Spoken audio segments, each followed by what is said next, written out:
Hello, everyone, and welcome to another episode of Off the Hook with MattyD. This is the time of year where you're probably making your plans and maybe already doing it to get some shad fishing done, some striper fishing, or maybe you're thinking out ahead toward the summer and you're thinking about maybe crappie or bluegill or smallmouth or many of the streams in Northern Virginia. That's right, I said Northern Virginia.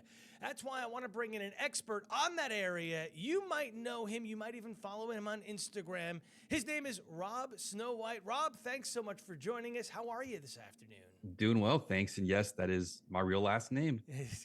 Is that a question you often get asked, by the way? Almost daily. Really? Yeah, the doctor's office, the nurses are always embarrassed. They look down at the clipboard, they look up, they look left, and it's me. Yeah, that's. I mean, I think that's first of all, it's an excellent name. I mean, you know, it combines what I do, right? Snow is white, and therefore Snow White, right? But I just think it's cool. It flows off the tongue easily. So yeah, It's been a fun ride with that name. I'm sure. So Rob, let's get a little bit into your background. First of all, I want to thank you on my show for having me on your show about a month and a half ago. Mhm. Great time. And I meant what I said. We are going to do the Western New York streams, Oak and Sandy and those stuffs together. I'm looking at somewhere second week of November. We'll see what your schedule looks like, etc. So We're cool planning time. on it. Yeah. All right. So Yes. you had an interesting story about how you started fishing and fly fishing. So kind of give us that rundown of a little bit of your background there. I grew up in Reston, Virginia, the planned community just outside DC. My parents moved there in the early 70s, and there just happened to be a lake across the street from me growing up. We were on I guess, the hilltop, and then one side of it would be Snake Den Branch, which was dammed up to become Lake Audubon, and then the other side was the Glade. So we had a creek on one side of the house and a lake on the other. Fortunately, beavers came in and they dammed up the stream. So we had fishing on both sides. Didn't have cable TV till high school, so there wasn't much else to do. So we fished. And so, I mean, that's awesome, right? Because really, back in our day, it was get outside, don't stay inside. You know, I mean, how much could you play the Atari 2600, right? I mean, or ColecoVision. But I mean, yeah, so you got outside, you started fishing. And so what was that first fish? What was that first love in fishing? It was always just fishing. Maybe my grandparents living on a coral reef in Florida, and I could just step out their door, go around the pool from the condo down the steps and be into fish and hanging out with guys there when I was a little kid. But I'm gonna have to say it was the first striper on the fly rod. I've been fly fishing for years, Right. been all over the country, did some international fishing, but it was the first fly rod striped bass. And it was around May 5th, 1999. It was the afternoon of my last college final. So it was a good way to celebrate. And I just never hooked into a fish that strong on a fly rod. It was an 8 foot, it was a 9 foot 8 weight Right. Orvis rod I bought for traveling. And this was on the Rappahannock right under the Route 1 bridge. The shad were sort of done for the year. And I never really had time to fish the stripers because when college was done, I always left town. And that fish kind of changed my life. And so saying it changed your life, does that mean you then just decided, hey, I am going to just go all in on fly fishing and I'm going to attack every species I can? Is that really where kind of that began? More of, I just got a job at the Orvis store when I broke that rod a couple months later and decided I'm gonna start working in a fly shop. And it kind of snowballed from there. And everything else has been, I mean, my whole life has been focused and fascinated with catching fish, but that sort of made it a professional thing. And it gave me access to gear and guides and just a wealth of information. Every Saturday, we had knowledgeable guides and lodge owners come in and just sit there and listen to their talks. And then if the shop was slow or after work, go to a bar and just listen to the gnarled old trout fishing bamboo rod guys that worked with us and just absorb everything. And when did you decide that you wanted to become a guide? Was it during listening to those stories and working at Orvis, or was it years later? So people had always asked me to take them fishing growing up. It's just something I did. And then I was working in an Orvis store and people kept offering me money to take them out. So I did that. It was sort of just a weekend thing. And then I was teaching high school and I decided to do casting lessons on the weekends. And I just did that for beer money. It wasn't anything serious. Right. And then it kind of just built into, I'm going to design a way for clients to hire me in the DC area, but by the hour, because everyone has such busy schedules. And that was just a weekend and after work thing. And then in 2010, I went full time and did a Groupon to start off with and sold 1,353 2-hour trips. Oh my gosh. Yeah. So I was guiding 7 days a week the entire summer. I didn't take a day off from Memorial Day through Labor Day. Wow. And it was 2 hours. So I'd be 2, 4, 6, and 8. So 4 trips a day, no breaks in between. Ended up buying a drift boat because I got tired of standing and waiting all the time. Okay. I could sit down at least. And then I was a stay-at-home dad for years. Mm-hmm. And that enabled me to go out and on times when other people were home or when my kid was at school and just work this sort of odd guiding schedule of, if it was the Shad season, I could have people show up at 8 a.m, do 2 or 3 hours, Right. and then go in late. Somebody will duck out for lunch or say they're in a business meeting, come fish for 3 hours. I'm still in the same spot, meanwhile, catching fish all day. That person leaves, someone leaves early. And there's always somebody changing in and out of suits around Chain Bridge when they're fishing with me. That's incredible. And that way I could cater to people who just have crazy, weird schedules in the DC area. Well, and I think that that's really entrepreneurial of you to realize that, look, DC people are so bogged down with their work that I'm going to do 2-hour trips. Mm-hmm. I just think that that's an interesting business model. And obviously, it was the golden ticket to, 1,300 trips from a Groupon is incredible. Like, you're probably like a premier success story for Groupon if they knew this story. It was wild. And they actually ran it twice. And the second one was after a Super Bowl where they had the commercial with Timothy. I can't remember his name. Okay. Timothy something. And he was ordering some kind of The one from Nepalese Shawshank? fish stew or curry. And it was at a Groupon restaurant. Right. And then it just blew up. I was hitting refresh. I thought maybe 50, 60 people would buy into this. And it's refresh 25, refresh 375, refresh like 450. I'm thinking, how am I supposed to fit these people in? There's an expiration date on these Groupons too. Right. It was a wild ride. I learned a lot. I've been guiding, off and on for myself and through fly shops, around the country for years. But working that much to that many people, you really get dialed into what fly fishing guide life is like. And it's not always the fun and glamorous things you might see in a catalog or a YouTube video now. You're going to get clients, and I'm sure you did, that probably have touched a fly rod once when I was 13 years old, and now I'm 53. And you're going to get somebody who's like, yeah, I double haul 90 feet. I'm good. You probably saw it all for sure. I've had people that were in the Seychelles 5 days before, and then they're fishing 4 Mile Run with me. For those that aren't familiar, 4 Mile Run is the sewage discharge river off of Arlington County at the southern base of National Airport. But you can see anything in there. There's probably herring in there now. There might be rainbow trout. You might see blue crabs in there. You never know. It is the weirdest place to fish. I don't know if Richmond has a water treatment plant, but I would start fishing it. The water treatment plants. So, of course, you might have heard we had a water treatment problem here. And so the James River actually has an offshoot that feeds these ponds that they get, but I don't know that there's a discharge from it. I'm not 100% sure. So, yeah. It's crystal clear, and it's 60-something degrees every day of the year. So in the winter, it's warm, so all the fish swim up there for the warmth. And conversely, in the summer, it's cold. And it's really nice. You want to wear waders out there. Right. Wearing waders in 60-something degree water on a 90-degree day is rather nice. It's just, it's interesting. I've never thought about that. And so does the discharge then go into the Potomac? Is that why you're getting blue crab? Right. So it goes in right at the base of the airport, which is tidal. So most of the 4 Mile Run section up to the Mount Vernon Bridge is tidal. And the history is it was called Flour Mill Run. Okay. George Washington used to get his corn ground there, and then the cartographer misspelled it. So it has nothing to do with being 4 miles long.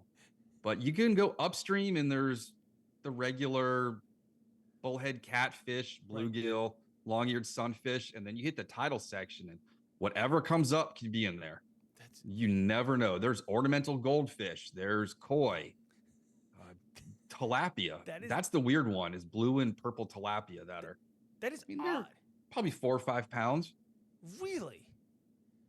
And I mean, do you target those? I mean, is that a trip that you try to do, or just something you We do? And just Yeah, I had a client in November 2 years ago, and we were using little pink collared rainbow warriors, and he was sight casting, and they shredded them.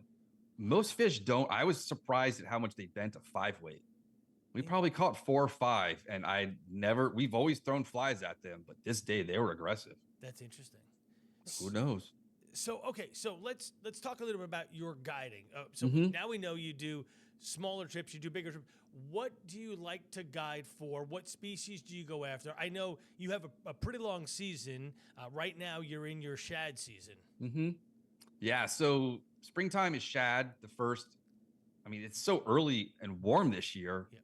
It's gonna be 70 next week. That water, ideally 55 degrees is when they can viably reproduce at 55. The eggs can fertilize and go on to become shad. But they're just swimming around like right now, and they're angry at anything that comes in their way, and they bite it. And so we're gonna do the hickory and American shad. We don't want to catch the gizzard shad, but then mixed in with them are the white perch, Hmm. and then the striped bass, usually schoolies, Fredericksburg and DC up to Chain Bridge. You get 6 inchers to 26 inchers on the same fly.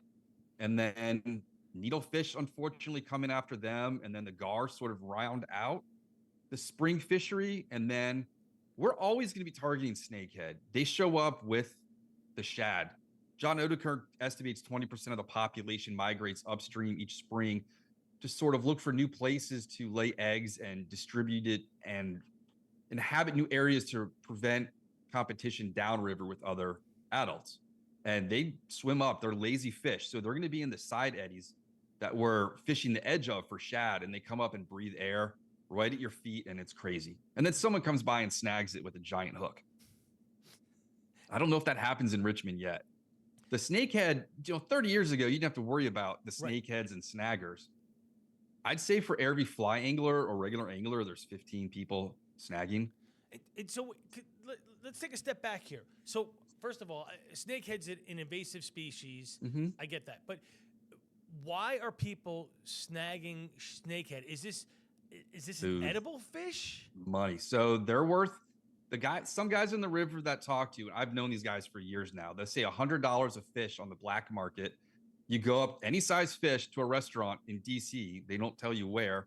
You knock on the door and they'll buy them, even though it's illegal because you don't have a commercial fishing, and it's illegal to remove snakeheads live from the river. The Lacey Act, it's a $200,000 fine.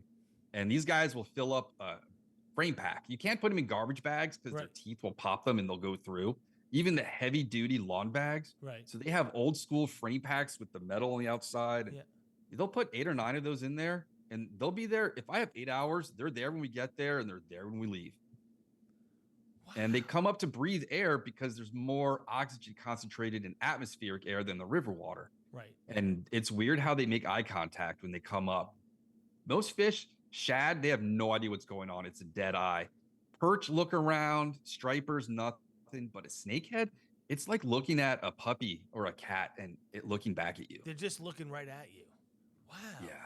Yeah. So I've never done snakehead fishing. It is done down here a bit in and around some of the rivers, throughout Richmond. But I think you have a bigger population for it. Mm-hmm. Yeah. So.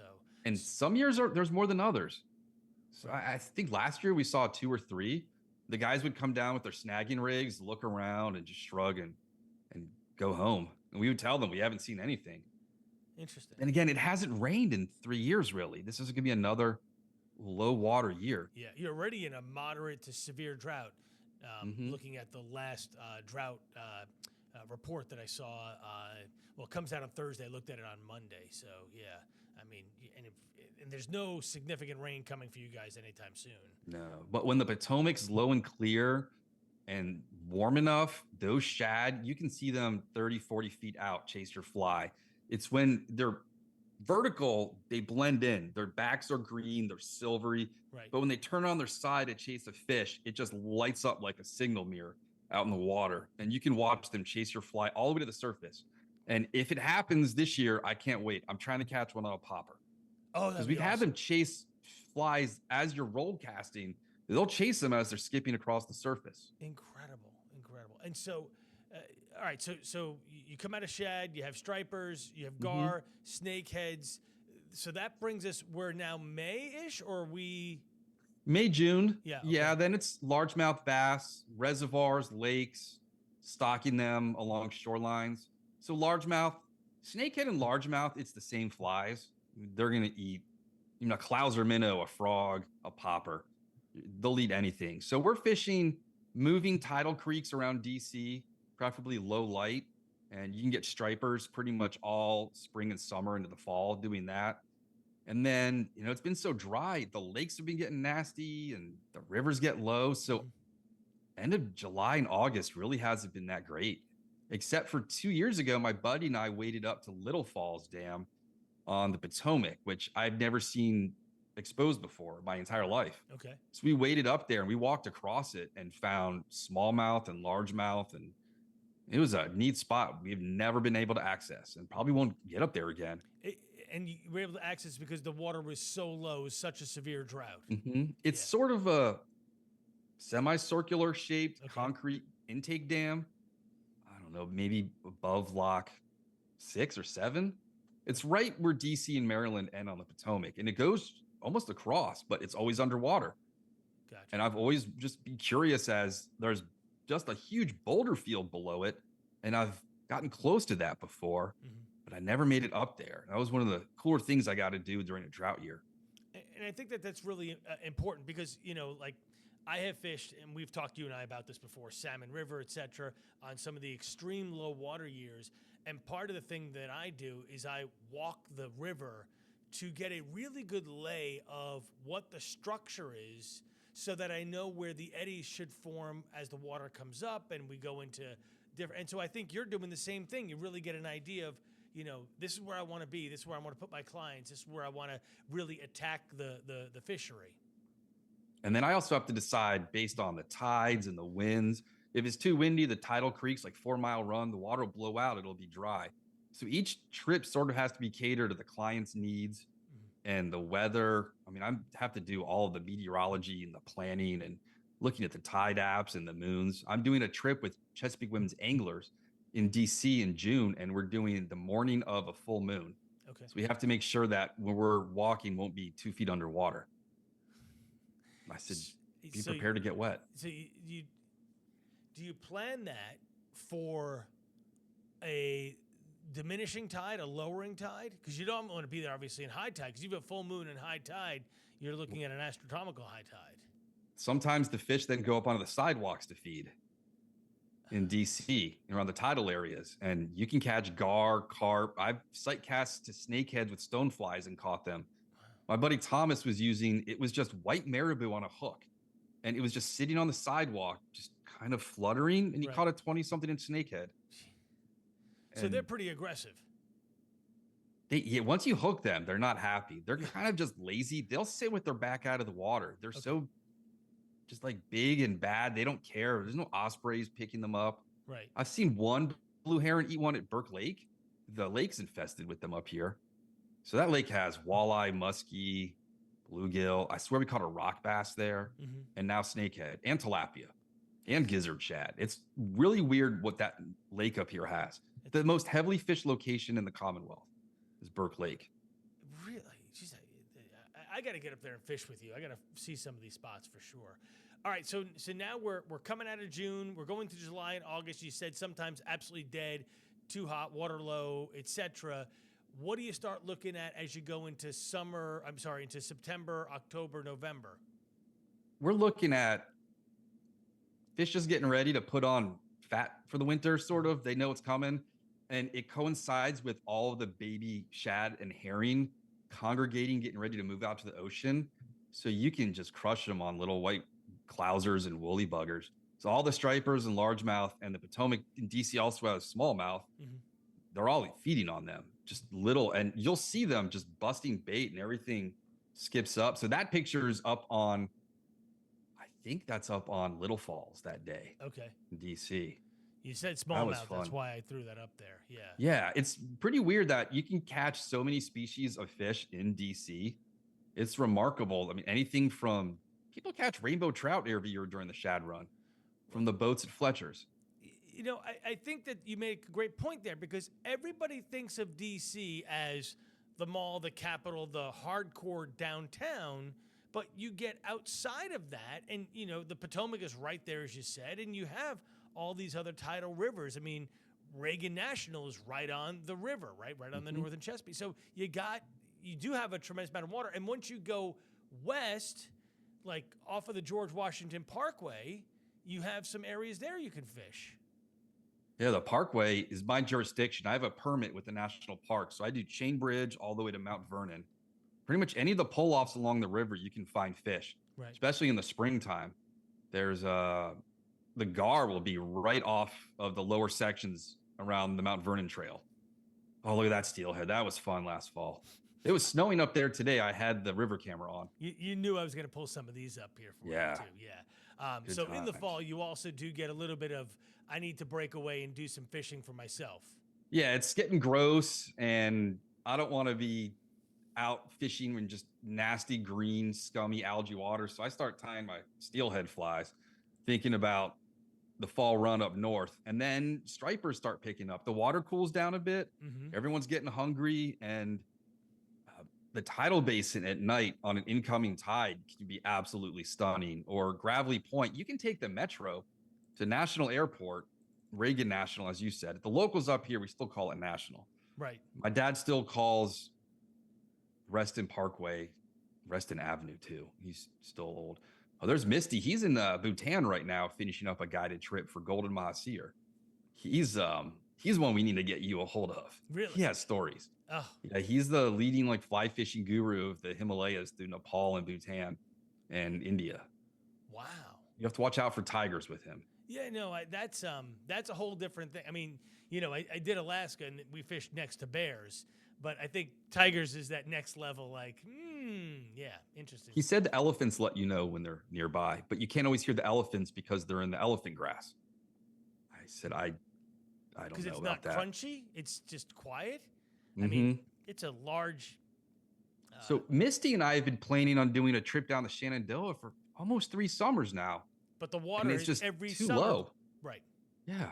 Yeah. And the DWR has no choice but to shut down the fisheries because you want to protect the brookies and the rainbows and all. So, yeah, no, I get that. So, gorgeous fish here, by the way. Yeah. So once we get into the fall, then I start doing night trips, especially once the daylight savings comes through and it gets dark earlier. And you can get into an outgoing tide at dusk, preferably low pressure. You can clean up on stripers as long as you want to fish an outgoing tide or incoming tide, depending on which side of the river that you're on. And those stripers are still in the schoolie range, or when we get into summer, are they getting a little bit bigger? So the big cows, like the big ones, they're in now, the 50-pounders. They're up in Belmont Bay off the Occoquan and in the depths at Fletcher's right now. You can catch them on a fly rod, long leader, 1-ounce jig head, and just some kind of big bait fish that looks like a herring and just jig it. You can get them. Biggest one we've ever caught from shore was 30 inches maybe. It's a nice fish. And the fly it was caught on it may have been like this exact one. Just simple, just right. Flash of tail, chenille body, size 10, large dumbbell eyes. And it had probably 3 tag ends hanging off of it from having damselflies. Right, just being... For showing off flies, I did bring visual aids. No, you're good. The damsel's pretty much going to catch everything. Right. There's tutorials on how to tie that. And for your Richmond folks, Green Top carries really good ostrich plumes. I'm kind of ruining it now that you're all going to go buy them up before I can get in there next time. But that's pretty much it. And for the shad run, everything's going to eat the damsel. All the fish I've mentioned will eat this. And I only really need 3 or 4 patterns, like a clouser that's 1 inch long, a clouser 4 inches, a damsel, and then I throw these jigs for the shad just to help get it down deep. With a jig head. Mm-hmm. Yeah. So It's simple, but that fly took probably 10 plus years to tweak with body color, body material, head shape, head weight, tail material. That simple looking thing took, about a decade. And I have all the iterations in my laundry room of it. right. Yeah. So let's talk a little bit about equipment here for a quick Mhm. second. So you got hooked on using an 8-weight 9-footer, got your first striper. What are you using for shad? And then as you migrated, are you staying 7-weight? You going 6-weight? I really want to fish a 5-weight. You I like used to have light? this old Orvis just noodly rod, and I Yeah. could roll cast 30, 40 feet with a sinking tip, and it would bend. There's a video where it shows me, I say I'm going to catch one fish on every cast. And it's pretty much that for 11 minutes. Wow. And it's on that 5-weight. And that eventually broke after almost 20 years of owning it. But I like a 5-weight. But the problem is on the Potomac, you're going to hook something much bigger than what you're targeting. Everything we're targeting is also food for the stripers and Yep. blue catfish. So there's something every year that I can't land. And so I might start off with the 5-weight, and then I'll probably switching to an 8-weight. And Gotcha. most of my clients, we're going to use 6s and 8s. Got you. Because you want them to have the beef, because you want, if they hook into something larger, Mhm. you don't want to be like, sorry, you got to pull the line and break this off because we don't have the backbone. Right. And it's not like the current down in Fredericksburg where it's kind of just rolling through there and people are waiting. This is, if you step into the Potomac at Chain Bridge, you're going to die most likely. It is not a place to enter. You're not even supposed to have your ankles wet in tide pools. Really? So it's very fast. So we're using very fast sinking lines. Like Orvis, 250 grain? 250, or if you're on a boat, I do 350. Uh-huh. And then Scientific Anglers, Express, just fast sinking. Yeah. And then I've used the jig because You want to still we're get it we're down. fishing the whole section of that river is called the Mather Gorge. So you have everything from Great Falls to Georgetown, which drops in elevation, and then right above Chain Bridge and below Little Falls, it gets compressed into a narrow chute, and that's where the whitewater kayaking is. It is crazy fast water. Yeah. You see police boats coming up there with 200-300 horsepower outboards, and they can't hold where their position is. Wow. So that's, You see people just in the Fletcher's rowboats just going nowhere. incredible. It is fast. Yeah. So, and that's on that. But what are you using on the Rappahannock in Fredericksburg? I would probably use a 6-weight down there And because there's so many still sinking snakehead line? that are down there. Also, if you're hooking a ton of fish, you get exhausted throwing a 5-weight all day. Yeah. For shad, they're strong. I don't think people understand that these are ocean-going fish with forked tails, and you hook a hickory, they come in this big, and this big. Right. Even one this big is going to bend an 8-weight. They're forked tail like a tuna, and they're used to being chased by dolphins and who knows what else in the ocean. So they're strong and energetic. The hickories are all going to flip. So you can tell what the fish are when they bite. The hickories are going to kind of go down, and then you're going to feel them come up and flip. The American shad just goes straight down. And I doubt you're ever going to catch one of those in Fredericksburg. That's an all hickory spot. And then the white perch, they just really wobble your rod. Mm-hmm. And we're fishing 2 flies at once. So you can get 2 different. If you get 2 perch, you really can tell they're perch because your rod is just going everywhere. Wait. You can do tandem flies up there? 2 rigs. So it's DC 2-fly limit. So I use the jig mostly, and then the damsel on the 18 inches behind. And I'll use Berkeley Vanish 17-pound, maybe 2 feet of that from my line end to the jig, and then about 18 inches of 10-pound Berkeley Vanish to the damsel. And yeah, most things are going to go for the damsel, but you can hook 2 fish, and then if they're 2 hickories, they're both going to jump. And then sometimes one gets eaten and pulled, and it's just crazy. And we call it fish nunchucks. You lift it up, and there's 2 different fish swinging around, that's a foot apart. And I'm not 100% sure on our regulations here, but I don't think we can do that. I think we're single fly, single hook only in the James. I think that's something I have to check. That's interesting. Really interesting. And also the spot at Chain Bridge, it's probably 65 to 75 feet deep right there. Right. Captain John Cook, that's where he got with his boat. His boats were able to get that far up. Gotcha. And they wrote that you could scoop fish out with a frying pan. And back then, you see kids using tackle boxes and hats, and they'll just scoop herring out. The streams fill up. There's no room for water in the streams when that many herring come up. That's incredible. And so you also mentioned something. You get both American and hickory shad. Mm-hmm. Yeah, that's nice. So of course, earlier, many years ago, they wiped out the Americans on the James. This year, I have heard personally of about 5 Americans being caught, which is like record. I mean, because it just hasn't been. So maybe slowly this is going to start to come back. But I'll let you know in 2 decades. The way to tell them apart is a hickory shad will have an underbite, like a cash register jaw. Yep. And the only way I can describe American shad is they look like a giant dumb minnow. If you were going to draw a cartoon of a dumb fish, it's just this huge like eye that looks at nothing. Yep. And they're sort of pinkish diamond shaped scales where the hickories are going to be a little more bluish. Yep. They're just dumb looking and they're much bigger. If you get a female full of eggs, she can run 6-7 pounds. Yeah, ginormous, which is for shad, which is awesome. Really is. All right, so let me just get back to a couple more pictures here while we're chatting here.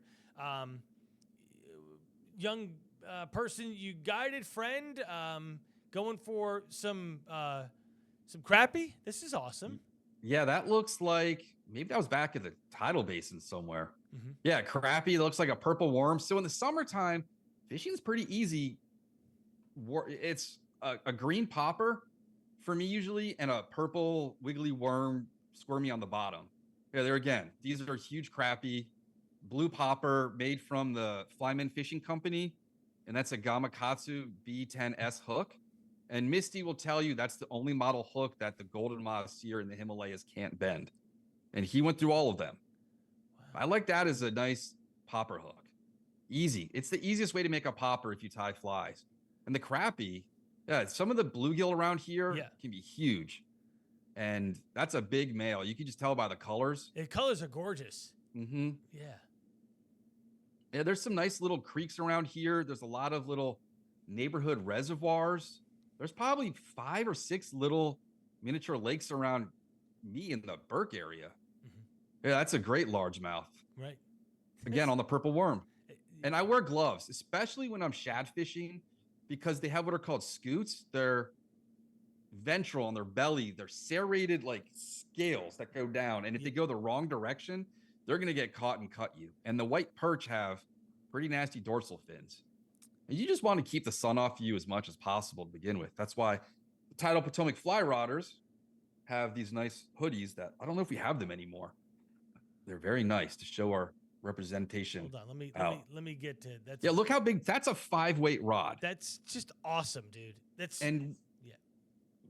that's a Douglas Sky rod. That's a really nice one. Orvis bat and kill reel. We usually will take off my flip flop, but I wear Crocs more often. If the fish, a panfish is bigger than my size 10 flip flop, we know it's big. And we were catching some huge red-eared sunfish during the cicada hatch that were pretty much barfing up cicadas. Oh, they probably grew an inch themselves just from all that protein in a couple of weeks. So there's a question for you. So there's going to be not like the brood last year, but there's going to be a cicada hatch this year. And I think some portions, if I remember the map correctly, extreme Northern Virginia, DC area, Baltimore may get into it again. I've been selling a lot to Maryland and Pennsylvania this year. So how was that last year? And it was disgusting. Again? I love bugs. I went to school for entomology. I have butterflies and frames and all sorts of weird bug things. It was cool watching the emergence. This is my 3rd time here in Northern Virginia. It was 4th grade. And then I was teaching high school in 2004 when it happened last. And then this time, and it got pretty gross. They're just on everything and the noise, and they're squirting the honeydew. I actually was bit by one. I turned on my leaf blower and they started flying at me. Oh. And one of them stuck its proboscis in my finger and punctured me, which people say they don't bite, but I definitely had an incident. And then every time you throw your cicada fly down, either a goose or a turtle will go for it. I never actually caught anything on the local lake near me, maybe one bluegill. And I would go out all the time. And people are sending me pictures of carp, largemouth, Yeah. smallmouth. For the life of me, I couldn't catch one on my own fly. That's what I heard. I heard that like it was, Carp City. If you threw a cicada out there, even the grass carp are like, nope, I don't want grass. I want that, and so, but. And then they start dying, and then the moisture, and they decompose, and everything smelled like it was cool for a couple of days, but then you're like, this is a month. Yeah, no, right. Yeah. And I mean, biblical, you can't fly without them coming in your windows. They're coming in your house. There's the ones that are zombies. So it's just a head with no abdomen crawling around. We found one that had blue eyes. So I actually tie a blue-eyed cicada now in case a fish would recognize that. There's supposed to be one in who knows how many. Gotcha. It was kind of gross. You're over it. Yes. I can go with the small ones. And then the dog day cicadas we have every year. And I just tie mine a little bit larger and in green. I've caught some big smallmouth on that, just floating along under trees in the summer. Right. And then they just come up and boom. Got it. It's a huge meal. And my cicada you can go online and everyone has exact replicas. Mine, when it hits the water, looks like a fluttering bug. I've sat there and just watched fluttering cicadas in the water and film them and see the vibrations their wings make and how fish react to them. And that's my fly. Interesting. That's really smart. That's a lot of work to get that right reproduction, from what we're doing. I like that a lot. I probably spent 3 months working on that pattern. It probably took me 2 months just to figure out the eyes. And it's just a drilled piece of foam, a little foam cylinder that makes the red eyes. Do you enjoy tying flies? Do you find it therapeutic, or is it more just like, I've got to do this in my business? I love it. Yeah. Everywhere I go, I'm looking at something. Can I tie flies with that? My girlfriend's craft room, I'm looking at everything, her nail polish colors to paint things. And I go through my daughter's arts and crafts. So this is one thing I use on a lot of my shad flies. I call this the shad nom nom, right? Yeah. It's this little chartreuse looking. Yep. I mean, almost like everything like that. Salmon, steelhead, trout, catfish. But it's made from something called Korean scrub yarn from Lotte, the international grocery store. And you just wrap it on whatever you want, and it instantly makes like a fly's body. It's like having hackle. And this is $6 for 300 yards. Stop. Even the grocery store, I'm looking, the Dollar Tree, dollar store. I'm looking at everything. I look at displays and look at the bead chain they use to hang signs in stores and wonder if I could cut a piece off without being noticed. Don't remind. I'm gonna send you a picture of stuff that I've bought, at the shops in Pulaski. The little package of what you just showed me, it's exactly that for $4, and maybe it's 3 feet, right? Like 1 meter, right? And you have probably 70 meters there for $6. And this comes in every color. The stuff at the craft stores isn't as good, and this one has a better iridescence. But it's just called scrubby yarn, and you're supposed to knit your own little strawberries or whatever shaped hand scrubbers. And I just saw that one day and I have to have that. Yeah, no. If you buy it in black, it's the quickest woolly bugger you can make. But just a tail and wrap that up and knot it. But what it came out to in your fly, because you're wrapping it super tight and you're making, that's fantastic. Orange, the pink one, and then I use colored beads on my shad flies. I think shad flies should be brightly colored. Yep. And not too long of a tail. These are all I brought all my visual aids. These are saber hooks from the Fly Shack. Okay. They're size 4. I think we've had one fish bend one during the shad run, and it was a disgusting, huge catfish. We get really gross blue cats that have all sorts of lesions and things missing on them out of the Potomac. Oh. And you get them during the shad run. You definitely know because they're going to bulldog you on the bottom. Right. You set the hook and they don't know they're hooked yet. Right, and then you feel, and then all of a sudden your line starts making that sound like a guitar string. It starts vibrating, and then you set the hook and It's you and a reel. Most fish around here, we don't have to fight on a reel, Right. except during the shad run. Gotcha. You mentioned something a few minutes ago. I'm going to bring this up here. Tidal Potomac Fly Rodders, the shirt you're wearing. Tell us a little bit about this. So we are a chapter of the FFI, Fly Fishers International. We started, I want to say in 2009. There were 4 or 5 people to begin with. And then we had our first meeting at the Arlington County Library. We raffled off a 2-handed rod. So the idea was to fish single and 2-handed rods in the DC metro area for all the crazy local and exotic fish in pretty neat locations for people that can't travel. So our motto is fish where you are, not where you want to be. And we had monthly meetings. We started at an Irish pub, tying flies with 15 to 20 people. Outgrew that, went to another bar. Yeah, look at all those people. We would have 100 people on a Monday night, once a month at a bar, tying flies. And it was incredible until COVID. And then that location shut down, but we still do, it's called beer tie. So we still do those once a month. I teach a class where you just show up. I have all the tools, materials, everything's ready to go. And then other people can just fill their own boxes. We might have guest speakers, raffles. There's always free books. And then we do free casting lessons at Fletcher's Cove, which the Washington Post described as America's best fishing hole. That's just above Georgetown. That's the shad mecca. Right. I don't know why people don't come from other places. The amount of people that go up to the Salmon River for steelhead and the fact that people don't travel here, the weather's probably horrible in Montana and Wyoming right now. Correct. Come out here, you'll get a sunburn in a couple hours of shad fishing, and you can catch more fish in a day doing that than you can most other things. I don't think people understand that trout are not technical. I'm sorry, the shad. You just have to get the fly in front of them and they're going to bite it. You're not matching a hatch. You're not presenting delicately. This is not a river runs through it with graceful casts. We call the dip and wiggle. You drop your line in, you shake your rod tip, the line straightens out, and by the time it's straight, you have a shad. You're right. I mean, it's just people I just don't think want to come to DC, Northern Virginia, and fight the traffic. It's not that it's not a nice place to go. It's just that, hey, I mean, look, if I want to come see you, right, I have to time, what time am I going to leave? Because it's either going to be an hour and a half drive, which is easy, or it's 4 hours because I'm locked, right? So, I mean, and we make the pilgrimage no matter what, right? So, yeah, for sure. Yeah, it could take me 15 minutes to get there and 2 hours to get home. Yeah.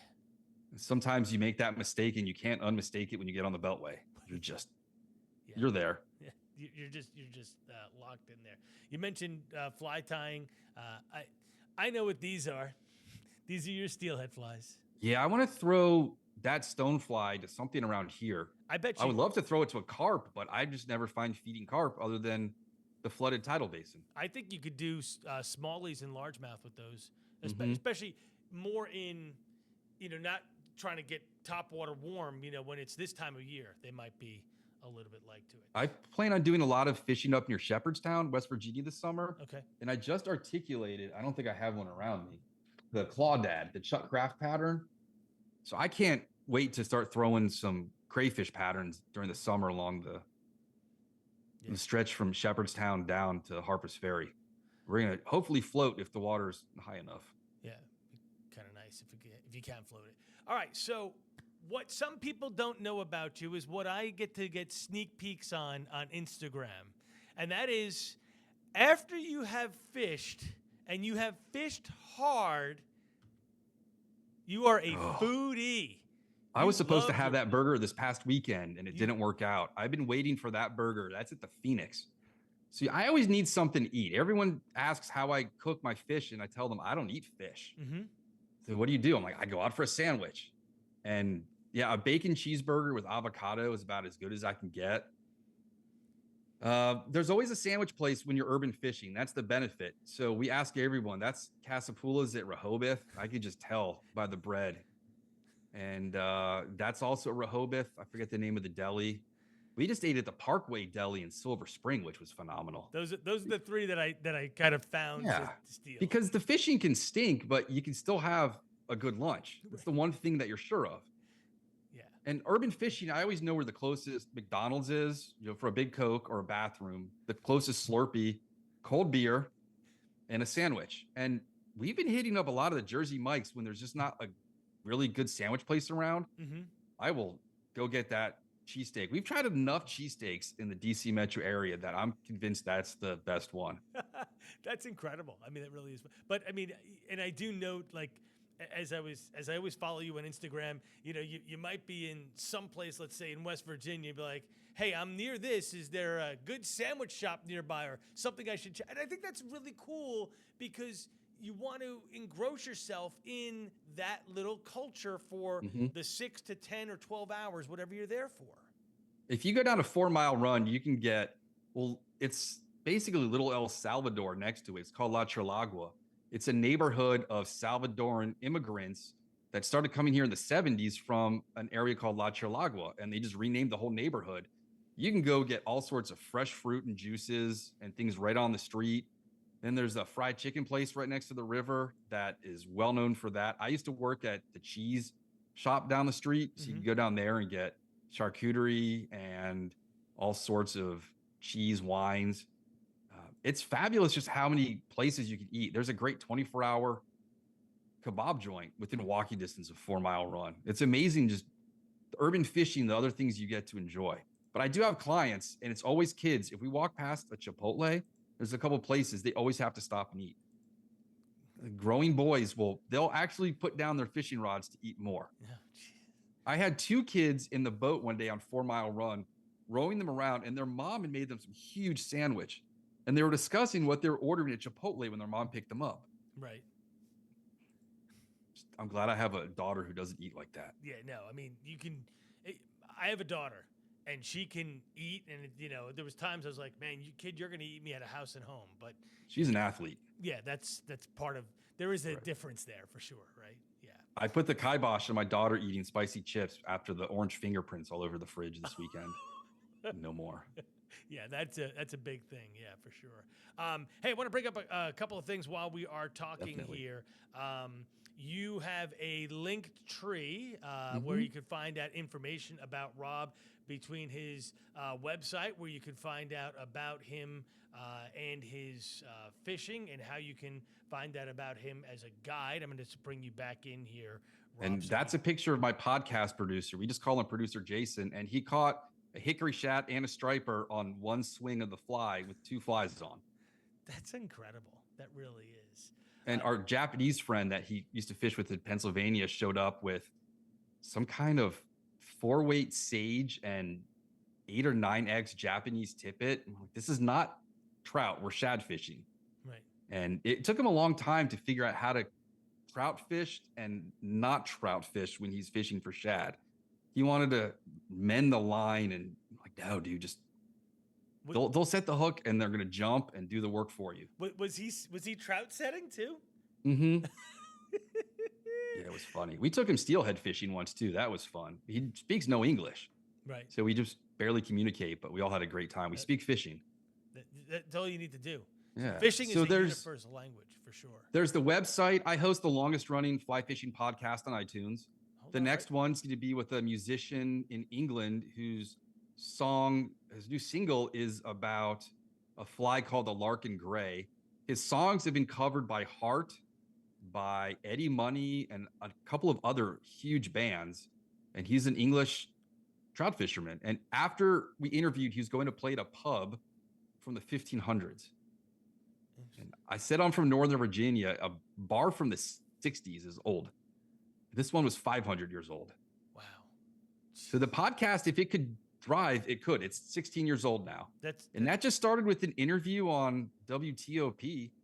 And I wanted to be a writer, and I didn't want to have to worry about proper grammar. So I started recording, and nobody knew what a podcast was. No. Back in 2009. And it was hard to explain. So I think 400 episodes will be this week. Is that what you're at? That's Mm-hmm. So it's off of the link tree. Let me just pull that back up here for. Yeah. So it's on iTunes. Right it's there. on Spotify. I'm on a network called Waypoint TV. I did see. If you're into hunting, if you're into fishing and outdoors, it is an immense plethora of information, of podcasts, hunting shows. Tom Rowland, April Vokey, um, Captain's Collective, a whole lot of just good stuff. And it's all free. You can go waste an entire day watching people flats fishing in Florida. And your YouTube. And then my YouTube is all sorts of random things. Some of the podcasts used to be uploaded as audio, but now that I'm on Waypoint, it doesn't do that. So I'll film any weird thing in nature I come across. I do some travel logs. There's the cicada right there, my cicada fly. And there's instructions on how to tie all of these and everything with how to get my stuff. Almost everything is not a trade secret anymore. Right. Well, so that's Limu. Yeah, that's my ex-wife's buddy. She used to work with him, David Hoffman. They still text. He was sending my daughter pictures, I think when he was on a show with Ariana Grande, Victorious, on like Nickelodeon or something. Yeah. And then you have I get reminded of David all the time. You have a site on Etsy where you sell your flies as well. Yeah, so there's the crayfish. I sell gar flies, which are huge. I come up with crazy things. I might wake up in the middle of the night and have to draw a picture or go to my vise. My flies are colorful, they're bright, and they're more for the fish than the people. So I don't have eyes and scales and meticulous details, especially for a gar. That's a dinosaur. They're concerned with calories, not with how long something is, whether it has a lateral line. There's no flash on them because flash doesn't get tangled in their teeth. And then I have crazy looking frogs, and I've come up with just, bizarre stuff. But it works. My scorpion bug on the right, that green one with the green legs, if I only had one topwater fly for bass, that would be it. I go to a quarry in West Virginia, and that caught me my largest smallmouth probably ever last summer or the summer before. That beetle is based on the Bill Skilton beetles. The foam ones? Yes. Yeah. Those on Mossy Creek are fantastic in the summer, especially when the Japanese beetles are out. So there's a mix of steelhead, carp, snakehead, everything up there. And they have stories and videos and how to fish them and why to fish them. Some flies I want you to strip and pause, or strip and wiggle your rod tip like you're just writing like a 30-foot long row of the letter Z on the surface. Because that specifically is going to make one fly move and wiggle and wobble in other ways. I think that's important because every fly needs to be fished differently. There are different ways to do things, you know. It's like Belgian beer glasses. Every Belgian beer has a different glass specifically designed to make it better. And I'll tell you, use 2 BB split shot in front of this one, or make sure to use a non-slip mono loop. Right. There's certain flies I say you can't put a dropper on because there's a tail on it that's just going to spin around and get caught. Yep. Some flies I say do not get these near turtles. Because turtles eat flies, especially when the mulberries are dropping. I think I'm out of mulberry flies on there right now. Those are fun to tie out of foam and rubber legs. Because the carp traditionally in the Sino Canal in DC eat mulberries, and it's a traditional thing in DC to go after them. And that's the grass carp that eat those. Those are the common carp. Common carp, okay. The big golden and mirror ones. Yeah. You never know what's in the canal. There's snakehead, largemouth, trout. Whatever ends up in there stays in there until they drain it the next time. Somebody last week told me that the mulberry fly is good for carp. I've never done carp on a fly rod, and I want to do it so bad. Like, I think it's the coolest thing because it's just a straight pull. I used to do it all the time in Ohio, Colorado, but I just don't find the rivers in Northern Virginia carpy. Right. They're not in there. And then by the time we find them, if we're in a boat, we spook them. Yeah. And they tell us that we spook them because we're just rowing slowly and the mud just explodes everywhere. Right. Some of the ones in the Potomac, I mean, they're huge. I mean, you couldn't put your arm around them. They're just crazy big. Huh. Anyway, interesting. I have enjoyed this an awful lot, Rob. I cannot thank you for the time that you've given me today to go through kind of your history of fly fishing and all the different species in Northern Virginia. It has been a pleasure. It's like a box of chocolates up here. And you and I have got, how many years have we said on Instagram, hey man, let's fish. Hey man, let's fish. I think since Instagram started. That's really bad. So, Yeah. hey, man, let's fish. And I mean Absolutely. Because I do want to get up there and do the Northern Virginia shad. Because I want to see the difference. I think that's, and then you also have other fisheries I'd love to check out for sure. And then the helicopters and airplanes that come down the river, it's just astonishing. You'll see deer and turkeys and bald eagles and terns and egrets and herons all in DC. And then all of a sudden, some special forces helicopter will come up and clean the airspace before the three Sikorskis come up with the president. And they fly right above the river. It's wild. Like I would be in awe. When we go fishing, out like east of Yorktown, and they're coming off of the Navy base. It's just like, this is awesome. Yeah, you can fish both ends of the airport here. You think you'd hook them on a big overhand cast? Gravelly Point's a great fishery. It's where everyone watches them. You can count the rivets in the airplane. They're so close. Jeez. You can see people. That's through the windows, pretty much. That is awesome. Yeah. All right. It's loud though. All right. Well, yeah, of course, I'm sure. It doesn't bother the fish. Rob, I have kept you for nearly an hour, and again, I cannot thank you enough. My pleasure. It's been my pleasure. We have to do Fredericksburg. Meet halfway. Go to Carl's. Get some custard. See now, so fish, food. Rob Snowhite. My girlfriend can go thrifting. We can swing up some fish. There's some good holes. Also, you can see the snakehead jump like salmon once they get above the fall line to get above the rocks. Interesting. They'll jump 3 feet in the air. No. Yeah. That's incredible. Oh. All right. We're going to send some rain this way. Yeah, that's what I needed to do. The best we got is some showers, a couple of sprinkles, maybe Friday, maybe a couple of showers Sunday. Monday, have a cold front coming through. If it holds together, we could get some good storms, but that's going to be heavy rain for a short period. There's no day, 2-day type rains, I plan on getting out Monday or Tuesday. Yeah. Well, temperature on Monday could be near 80. So, yeah, good stuff. All right. Well, thanks for having me. Yeah, man. All right. Take care. Yeah, thank you again. Rob Snowhite has been my guest on Off the Hook with MattyD. Please make sure you check out the way to get in touch with him, and that is through Linktree /Rob Snowhite, and you can find all of his links here, especially robsnowhite.com, fly fishing consultant, where you can find out about guiding and how to hire him. You can look at the flies, listen to his podcast. So much going on in Northern Virginia and DC.